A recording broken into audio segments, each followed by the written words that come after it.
if you see the formation of development of geomorphology, it was earlier physiography, which means the physical detailing of Earth. And with the advent of science and technology and with the advent of new explanation, the geological principles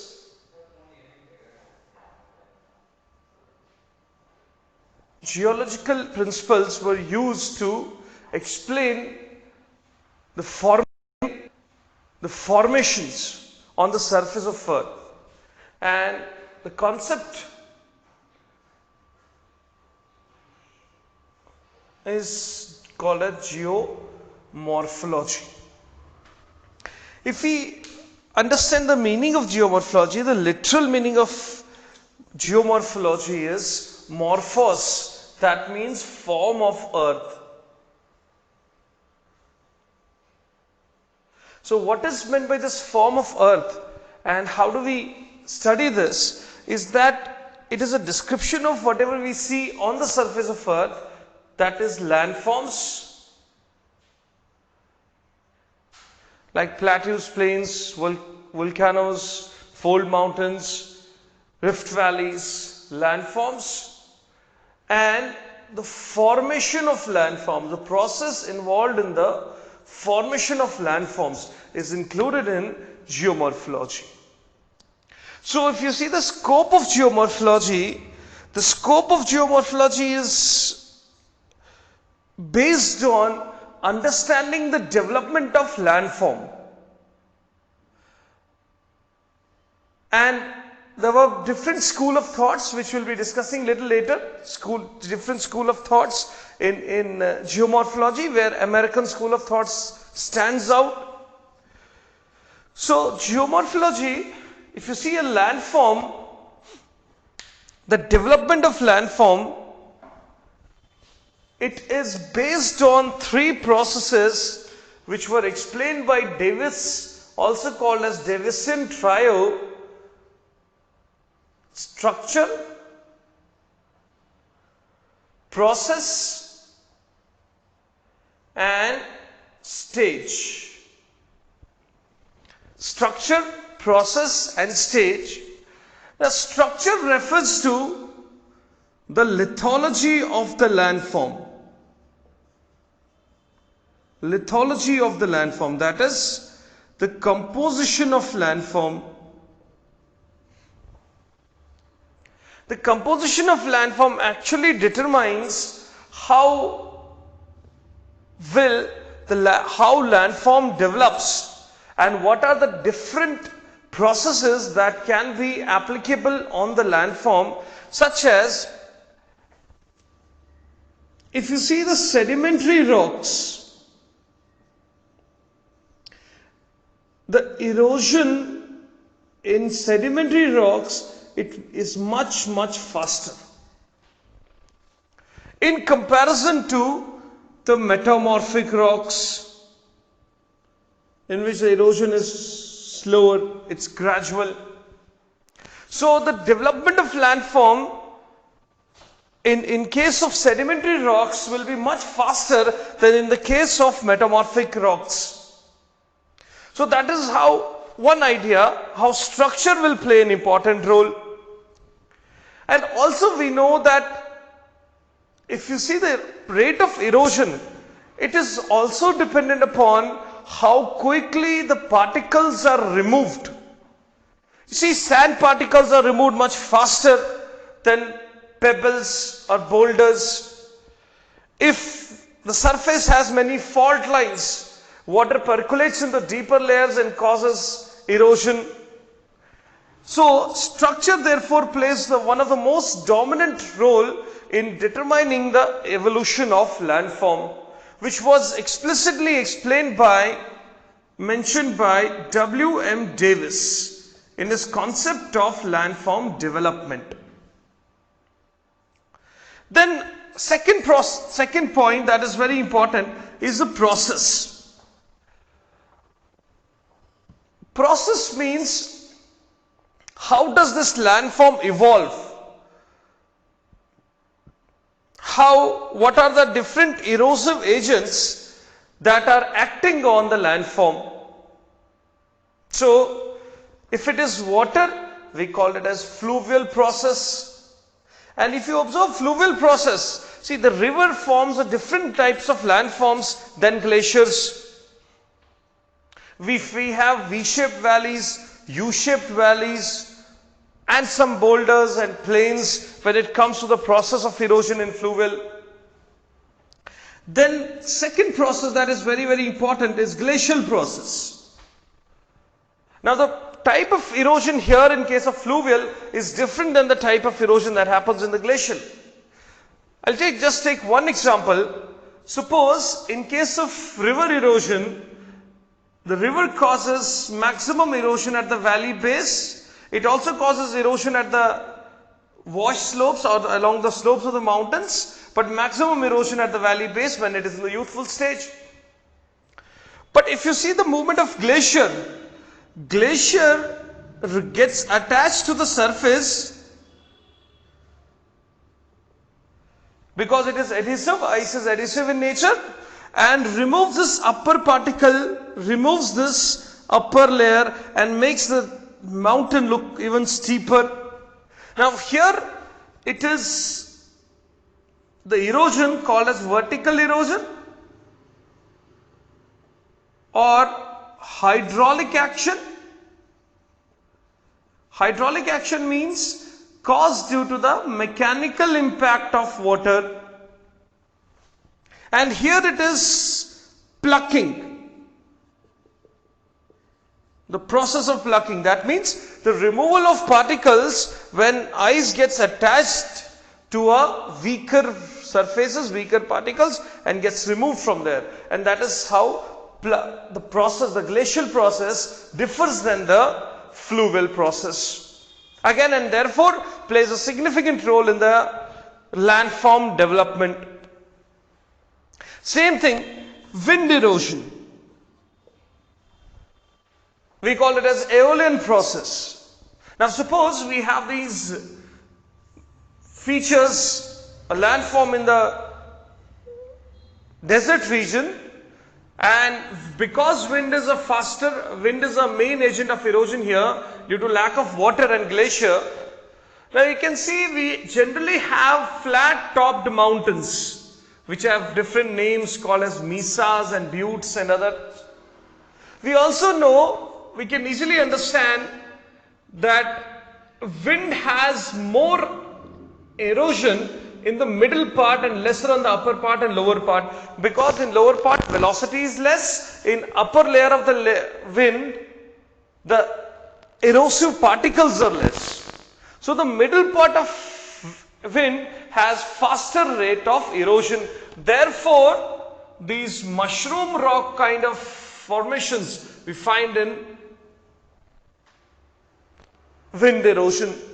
So this is how three different processes, fluvial, glacier, wind, giving rise to three different types of landforms. So landforms being a agent of landforms being dependent upon the process. Then the third is stage. Stage means time.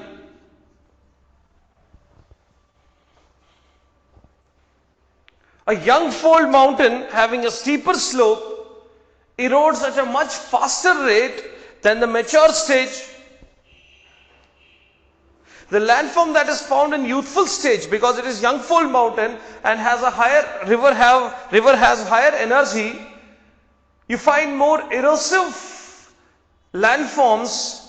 But as the landform matures, as time passes, after millions of years, the landform that we find is more depositional landforms. So this is how landform is dependent upon three components or three important aspects, that is structure, process and stage. Most of the geomorphologists have focused on stage. Most of them have focused on youthful stage, mature stage, old stage, being a major or the most dominant determinant of landform evolution, which we'll be discussing in the cycle of erosion and the concept of landforms. So that is how we focus on landform, how we study landforms. Then if you see the development of geomorphology, if you throw a light on the history of geomorphology as a concept or as a subject altogether, we find that it has been a part of rather one of the oldest subject of geography that we have been studying. But the development of modern geomorphology starts with some new concepts, such as a concept given by James Hutton, which was called as uniformitism.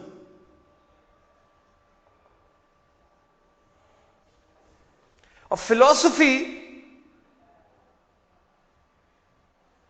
by James Hutton. What is uniformitism and how do we actually understand the uniformitism as? See, in the present age, we see Himalayas getting eroded because rivers are flowing at a faster rate and the height of the Himalaya reducing. In the past, it must have also happened with Aravalis. It must have happened with the old fold mountains like Ural mountains. Therefore, the height has reduced. So in future, height of Himalayas will also reduce. So that means the processes which are going now must have occurred in the past as well. So there is a uniformitism prevailing. This particular concept or idea of uniformitism actually formed the basis for cyclicity, that is time dependent evolution of landforms, time dependent processes which are sequential, repetitive. So the concept is of cycle of erosion. So uniformitism mentioned by James Hutton laid the foundations for most of the geomorphic phenomena, and he says all those processes which are occurring now must have occurred in the past. Later Thornbury added that, maybe with a varying degree of intensity, but all the processes, if today river causes erosion, in the past it must have caused erosion, and if with the erosion, if the landform height of the landform reduces, it must have occurred in the past as well. It will occur in the future as well. So if you have to understand the past, present is the key to past. So with this statement, we have new development of geomorphology. The center of geomorphology, or you can say the most dominant school of thoughts in geomorphology, becomes the American school of thoughts. We just briefly discussed that. I also understand when we are starting geomorphology and we have little idea about what is geomorphology and we have not discussed many processes, it's a bit difficult to connect with all that, but we must understand how a topic has evolved. Then we can easily relate to many concepts. One of the most dominant school of thought was this that developed in North America, which was called as American School of Thoughts. Now, the biggest name, of course, is W.M. Davis, who organized the School of Thoughts in 1904. But the first name in American School of Thoughts is by J.W. Powell. For some reasons, American School of Geomorphology was mainly focused on erosional activities. They paid less attention to what is happening under the surface of Earth, or they paid less attention to the endogenetic forces. They emphasized more and more on what is happening on the surface of Earth, exogenetic forces. So they considered exogenetic forces as dominant forces as well, and gave a concept of erosion. But you understand what is meant by erosion? We say removal of upper layer of weaker particles and all that. But then the question comes, up to what level erosion will take place? Up to which height the erosion is going to take place? So Powell made it very interesting comment on this and gave a concept of base level, which is also referred as sometimes grand base level or the sea level. Now we define base level as the last limit up to which river can cause erosion. The last limit up to which river will flow, and the base level erosion will, the erosion will stop at that level. So that came to be known as base level, the concept of base level. That means a river is flowing to achieve the base level, and therefore if the river is flowing, the erosion will take place. Later some different types of base levels were mentioned, which was called as local base level, called as grand base level, which we'll be discussing in our topics later. So when he established this base level, the focus goes on the erosion and the last limit up to which erosions can take place. After J.W. Powell, the real geomorphologist before W.M. Davis was G.K. Gilbert. Now G.K. Gilbert, he made a very significant contribution. He is called as real geomorphologist of North America and made a very elaborate explanation on subaerial erosion. He elaborated subaerial erosion, gave the concepts of lateral erosion in the valleys, vertical erosion in mountain valleys, gave a concept of law of streams. If you see, all of us know erosion takes place, the upper particles are removed and there's a deposition and all that. But now he focused on laws of stream. Some of the laws, like in the youthful stage, we know the river velocity is very, very high. And a velocity is high because of its speed, because of its velocity is high because of slope. And this higher potential energy because of the height gets converted into higher kinetic energy. So, because the velocity is high, the carrying capacity of the river is also high. Now he introduces the concept of carrying capacity, which means the maximum amount of traction load that a river can carry along with it, and stated some laws like carrying capacity being proportional to 6th power of velocity. Then some other concepts such as the carrying capacity reduces, depositional rate increases.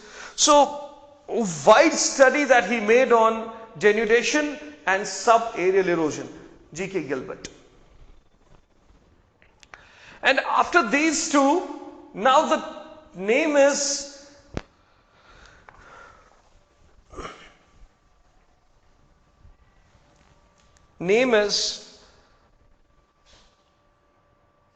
W.M. Davis. Now, he was one of the strong,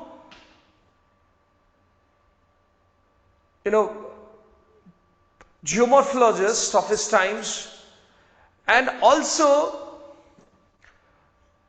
organized this American school of thoughts in 1904.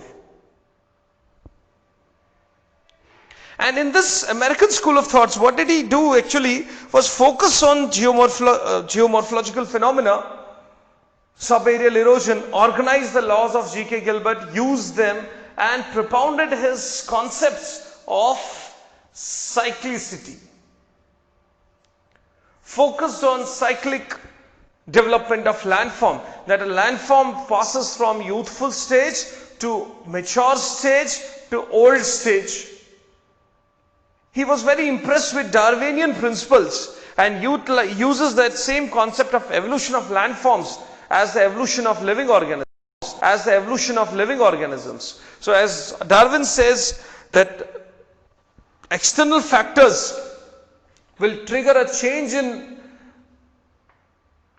living organisms. Similarly, external factors will trigger a change in landform development. And therefore, landform were compared to the living organisms, youthful stage, mature stage and old stage. Now this is how the subaerial erosion becomes a very big topic was rather established as a major concept by the American school of thoughts. Parallel to this was European terms. Little different than what Americans focused. In Europe, in European school, Germany, if I say one of the biggest name is Penck, who focused on the cyclicity but in a different form, not as what W.M. Davis had said, and he was a critique of W.M. Davis. Russian geomorphologist Lomonosov, he's a Russian geomorphologist from Russia, was the first person to say that landform is an outcome of interaction of endogenetic forces and exogenetic forces.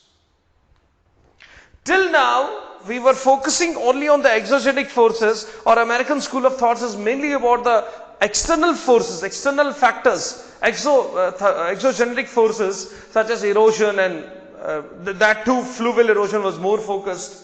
Now Lomonosov says that landform is a complex interaction of endogenetic as well as exogenetic forces. Endogenetic forces acting deep inside the surface of Earth.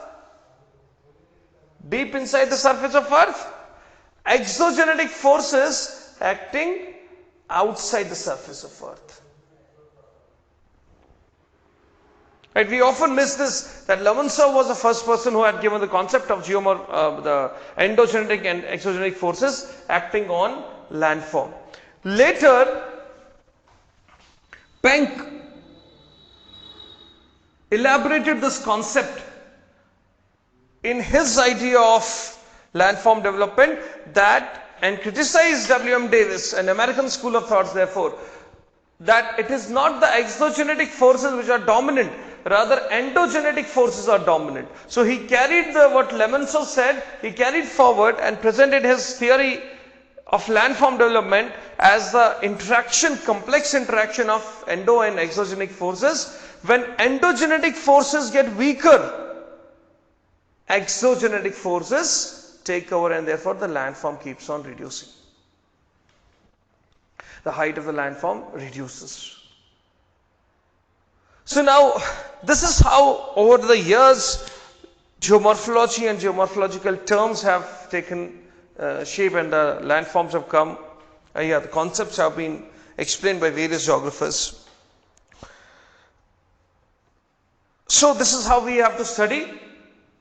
First focus would be on the conceptual clarities, and also we will link almost every topic with the geographical thoughts, which is the biggest problem of the in my previous discussion also I said that because people do not come from the geography background, we do not pay much attention towards geographical thoughts. Actually, the evolution of concept is also very important to understand. There have been questions in the past. In 2016, the question was asked, the contributions of American school of thoughts in subaerial erosion.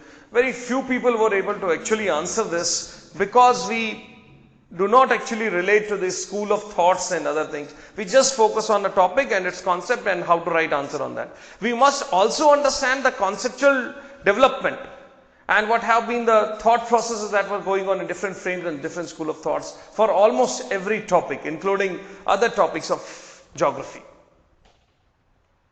Anyhow, so that is how we will be discussing in classes. Before we start further classes, we should be very clear about some concepts of geomorphology, that is geological timescale, because here when we say present is key to past, so we must also understand what happened in the past. We must also understand when we say stage or time, we must understand time, what has happened in the earth. There's a topic called as denudation chronology. There are topics in cycle of erosion where we continuously refer to the geological history of earth, what has happened in the past and what are the different processes and that have taken place. So today I'll be discussing this geological timescale and helping you out to understand and remember this geological timescale. There will be an elaborate discussion of geological timescale after that. But first, how do we classify them and what are the ways to remember all these geological timescale? I see students bit troubled with this timescale. Now, see, what is geological timescale? If you deeply analyze, there are two aspects in geography. One is space, another is time. We give names to the space, like we have names of India. For India, we have names for Russia, North America, cities, villages, etc. So we are giving a name to space. Similarly, to understand time and give a boundary of time, we give names to that time. And how do we give the names to time? It is given on the basis of the most distinct feature of that time. Like in history, we refer to a particular time frame as Indus Valley civilization. We refer a particular time frame as Vedic ages. Because during this time frame, a civilization developed and we can take a reference of that time by naming this civilization. So as space is given name, time is also given name.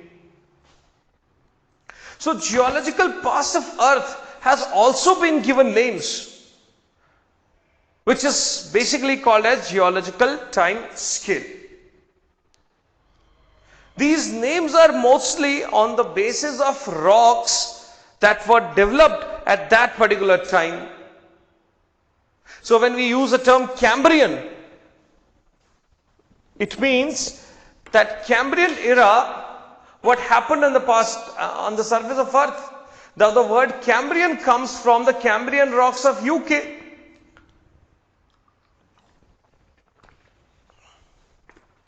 Around 500 million years back, these rocks developed.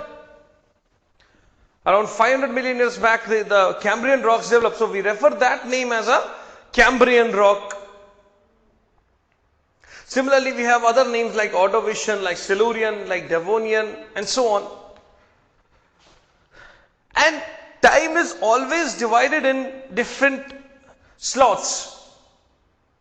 A bigger time frame here is called as era. A smaller time frame called as period. Smaller time frame called as epoch. We also have a bigger time frame than era. It is called as eon. And the names of eras are based on life. Therefore, you will find the suffix used here is zoic, Paleozoic, Mesozoic, Cenozoic, and so on. So, how eras are named? First we will discuss that, and then periods, how to remember these periods, and epochs if at all they are there. See, if you go in the detail of history or say Indian history, because we do not have much details of Indus Valley, so we give this 1,500 years time frame just one name. That is say Indus Valley, or 1,000 time frame, 1,000 time slot as one name like Vedic name, Vedic age, or later Vedic age. But when we come to the later part of the history or latest part of the history, you will find that the time has been divided in smaller slots because we have ample records to do so. Same when we see the past of Earth, which is around 4,600 million years old, we do not have a lot of records left of this era. We don't have much of records left of say 3,000 million years back. So because of the scarcity of records, geological or say biological records, fossil records, we have a limitation of naming the larger time frame as one. So let us start with this eras now. Oldest part, Azoic era. A means no life. Around 446 million years back, Azoic era. And if I give you idea about the life here, life existed nowhere. So no life. The word Azoic. Somewhere around this later part, we have a term called as Archaeozoic. Archaeozoic. Somewhere around 2,500 million years to around 4,600 million years. Almost again very little life, but we had the origin of sea here. Less remnants of life in this time frame. Then later, we also have a different time here. We call it as Proterozoic era. Biologists have given this name, Proterozoic era. Here we have life, and the life of invertebrates. Single cellular organism must have originated somewhere here. Then vertebrates must have developed in this era. So now you see the life is becoming a little more complicated, from a single cell to multicellular to slightly higher organized form of life. The era will change. You will observe that as life has started changing, the eras will change. Here we have next era called as Paleozoic era. Paleo means primitive. Zoic means life. So a primitive form of life. I'll just divide this periods, which is further divided into many periods. It starts at around 500 million years back. Now, before I proceed, you see 500 million years is not such an old time. So, some records are still left. Here we don't have much records, so we also call it as, collectively call it as pre-Cambrian era. Before the Cambrian era, divided in further divisions. Paleozoic classified as Cambrian, Ordovician, Silurian, Devonian, Carboniferous, Permian.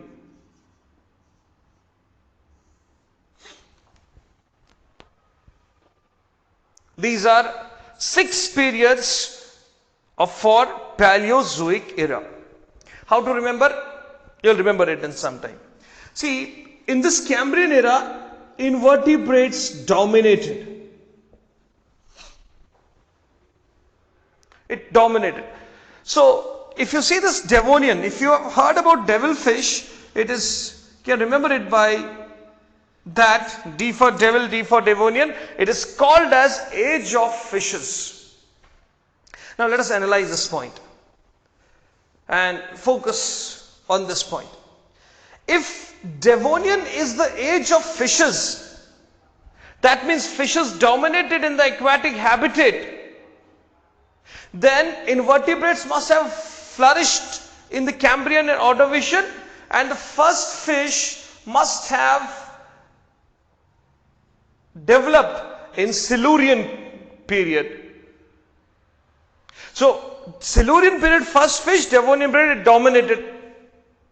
And we know that fish is a higher form of life, animal life. So invertebrates must have evolved to develop fishes. So this time frame, Cambrian and Ordovician, must have been the time of invertebrates, dominance of invertebrates. Right? And then Silurian becoming the age, first fish, and Devonian becoming the age of fishes. Coming to the Carboniferous now. See, Carboniferous period, the word Carboniferous means coal containing. It is, that means rocks which contain coal, which contain carbon. So carbon containing rocks are basically coal. And we know the formation of coal. It's the carbon extract of plants.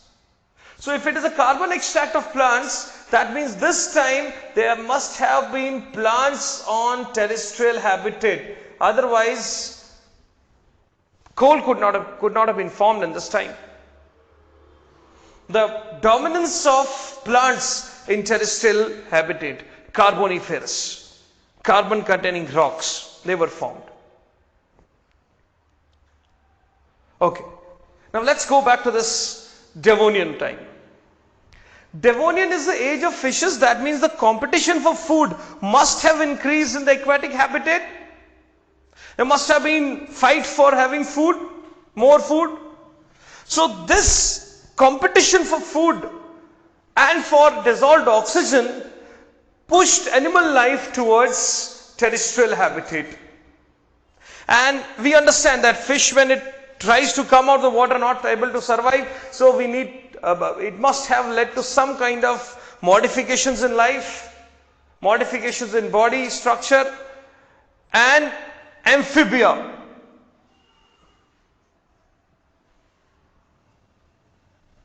That is, organisms which can survive both on land and water. So during this Carbo-Permian period, Carboni-Permian period, there must have been the age of amphibians.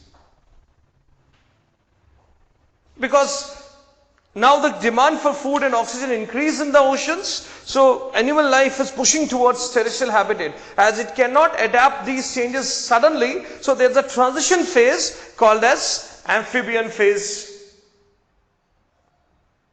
So as life is changing from aquatic to terrestrial habitat, era changes here, and now it is called as Mesozoic era. Called as Mesozoic era. It is further divided in 3 periods: Triassic, Jurassic, Cretaceous. Amphibia comes towards terrestrial habitat. Conditions are drier, adaptations take place. That means now the life has changed and reptiles must have evolved. Because now the sunlight is direct, rate of evaporation is higher, rather transpiration is higher. So some changes and then reptile formation, which further led to the age of dinosaurs. We all understand, we have also been aware of this Jurassic period, Jurassic age through films and all. So Jurassic time, age of dinosaurs, and the terrestrial habitat must have been filled with lots and lots of vegetation. Only then these big animals could survive. This is how Jurassic period must have placed, that age of dinosaurs. Then we see in Cretaceous period, see, one of the reasons for the extinction of reptiles, dinosaurs rather, sorry, I beg your pardon, not reptiles, dinosaurs. One is the American theory which says that there was some extraterrestrial activity which led to the fire everywhere and dinosaurs died. There is another theory given by biologists which say that it could have been also because of ice age, because these bigger animals do not survive in colder climatic conditions. So Cretaceous must have been ice age. Important for us, but usse bhi important hai evolution of birds. So this Jurassic and Cretaceous period, birds must have evolved. And there's a theory given by E. Huxley who says that birds evolved out of reptiles. Because life is more arboreal, airborne, living on trees. There was a fight for survival on the terrestrial habitat. Animal life started shifting towards trees. In the due course of time and evolution took place, birds like wings were developed, feathers developed to provide buoyancy and so on. And to prove this claim that dinosaurs gave birth to the birds, or reptiles gave birth to the bird, we also have Archaeopteryx, a fossil which is also called as a connecting link, a fossil kept in various museums and all. This fossil had beak, like birds have beak, this had beak, with teeth in it. Birds do not have teeth. So rest of the features were of reptiles, and there were some features like wings, like beak, that of birds. So they say that there must have been a link between the evolution of birds and reptiles. So from Jurassic to Cretaceous, birds must have evolved. Life again becomes more complicated. It becomes more airborne, change in life. So now we have another era called as Cenozoic era. More advanced. Cenozoic era is divided in Tertiary and Quaternary period. Then there will be few more periods added to it.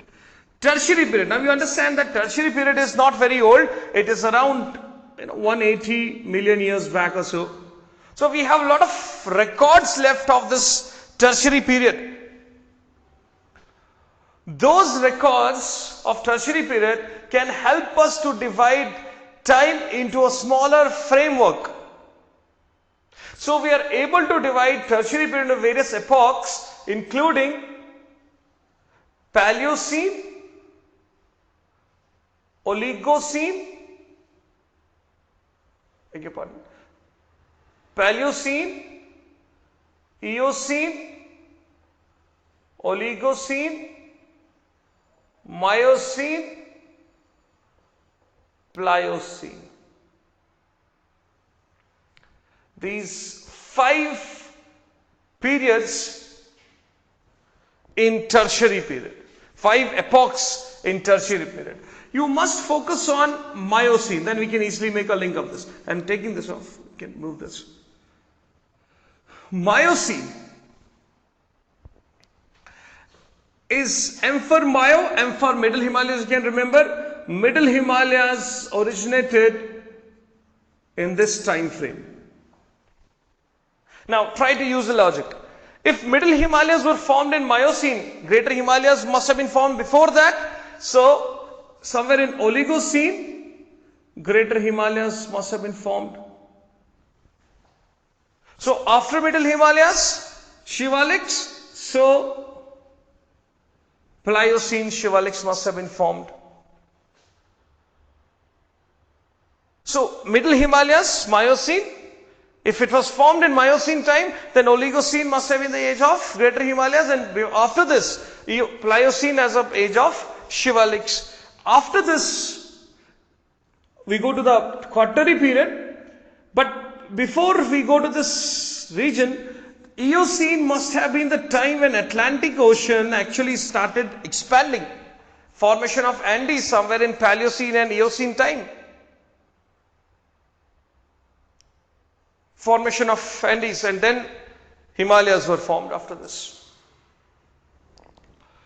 Then in Quaternary, the division is Pleistocene, which is Ice Age, the recent Ice Age around 1 million years back, followed by Holocene. The evolution of man begins in Holocene, and the recent epoch that we are into is Anthropocene. A recent age like Meghalayan age we are talking about to be added around 4,000 million years back, named after the Meghalayan caves, where we find calcite rocks having age of around 4,000 years, that will be added in Anthropocene. See the word anthropo, that means human evolution, not just evolution, cultural evolution of man must have started roughly around 50,000 years back. Recent ages. So now this is a broad framework of geological time scale.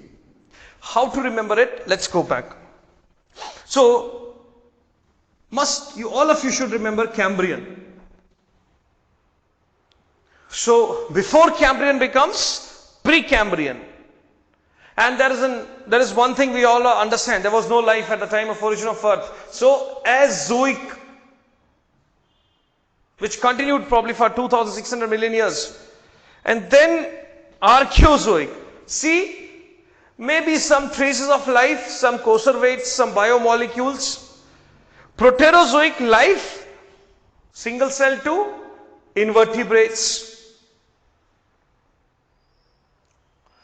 But many invertebrates then evolved and gave rise to another life, little more complicated life, we call it as Paleozoic Era, and 6 periods. Now how will you remember these 6 periods? Focus, I'll give you a mnemonic for this.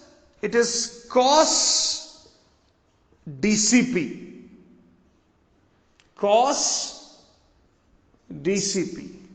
This C stands for Cambrian, O stands for Ordovician, S stands for Silurian, Devonian, Carboniferous, P stands for Permian. So cos DCP, you can remember the periods here. And there, Devonian se shuru kare. Devonian is easy to understand. You start with, take the Devonian, age of fishes. If Devonian is the age of fishes, then first fish must be in Silurian, right? And invertebrates must have been fully developed in this Cambrian and Ordovician time. Done? Go back further. Carboniferous. It is Carboniferous, carbon containing rocks, that is coal. For coal we require plants. That means plants must have been well developed on the terrestrial habitat. That's only reason how coal have been formed, because the carbon extract of plants becomes coal. So that is why we say coal. Then Permian. If Devonian is the age of fishes, the competition for the food and water must have increased. So now a transitionary phase must have developed. Transitionary phase that gave birth to amphibians. That gave birth to amphibians. So age of amphibians, Permian. Life changes from aquatic to terrestrial. क्या आया? Mesozoic. Not very old, not very primitive. So to remember this, if you dinosaurs, if you remember these tridents, remember trijunction.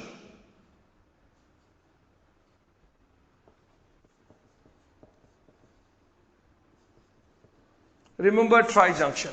Tri stands for Triassic, JU stands for Jurassic, C stands for Cretaceous.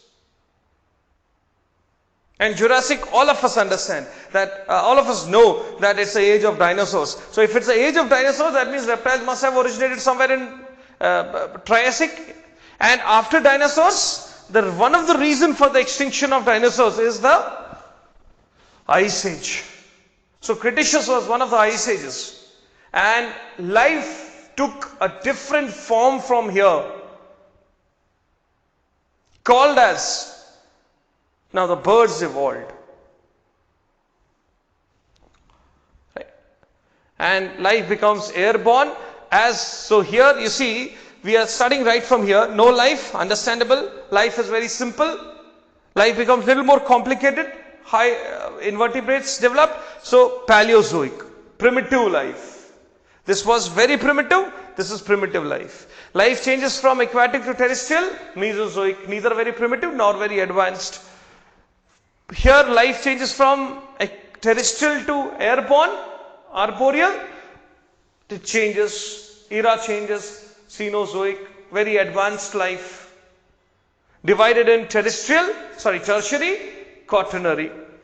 Now tertiary period is further divided into these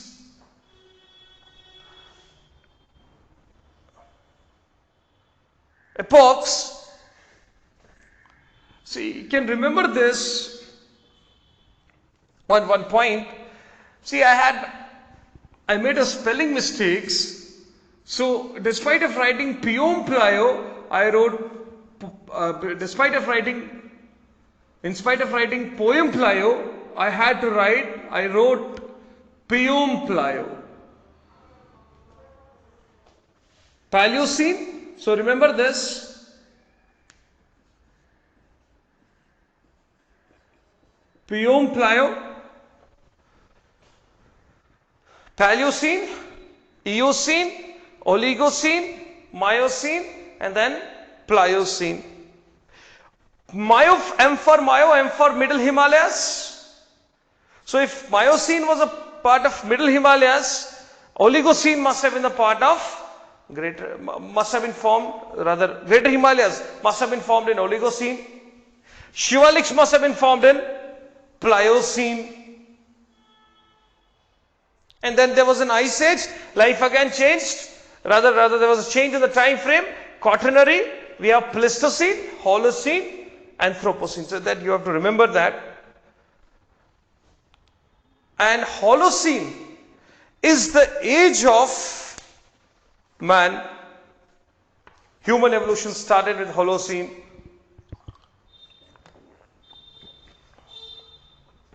And then when we refer to Anthropocene, that cultural evolution of man started. So this is how we can remember geological time frame of Earth. So I'll repeat these mnemonics if you can remember earlier again. Once more, Precambrian, then Paleocene, remember cos DCP, Devonian याद रखें, fishes, before fishes, invertebrates, after fishes, amphibians, in between Carboniferous is the age of coal and plants, cos DCP remember. Mesozoic, Remember trijunction? Triassic, Jurassic, Cretaceous. Jurassic for dinosaurs. So if dinosaurs in Jurassic, that means Triassic must have been the age of reptiles. Cretaceous age of, rather Ice Age. Then advanced life, it becomes arboreal, Cenozoic, Tertiary as well as Tertiary and Quaternary. Tertiary further Pion-Plio, that is Paleocene, Eocene, Oligocene, Miocene and then Pliocene. Remember Pion-Plio? Mio for middle, M for middle, M for Mio. Oligocene for greater Himalayas, Pliocene for after middle Himalayas, Shivalics were formed. And then you will just have to remember Quaternary, Pleistocene and Holocene. Now that is just an idea given to you that how you should be approaching a concept. And this is how we should be focusing and actually repeating a topic at least 4 to 5 times so that you can remember it for a longer period of time. Otherwise, if you just read it once, you will not remember it for long. What I have seen over the years that students read it once and expect that they'll remember it forever. We are not silicon chips. Our memory is limited. It's not that we can just see it once and remember. If it is so, then things were very simple. Please read 4 to 5 times at one time. That means when you are approaching a topic, just don't read it and leave it. Read it, think over it, repeat it, think over it, read it again. It will be just an investment of 15 or 20 minutes extra, but then that will enter in your long-term memory. Right? So that is about some basic ideas of how do we approach geomorphology. The basic thing that is needed to understand various rock structures and rock phenomena, will be referring to these time frames over and again. So please remember it. We'll see you next time with some more basic classes.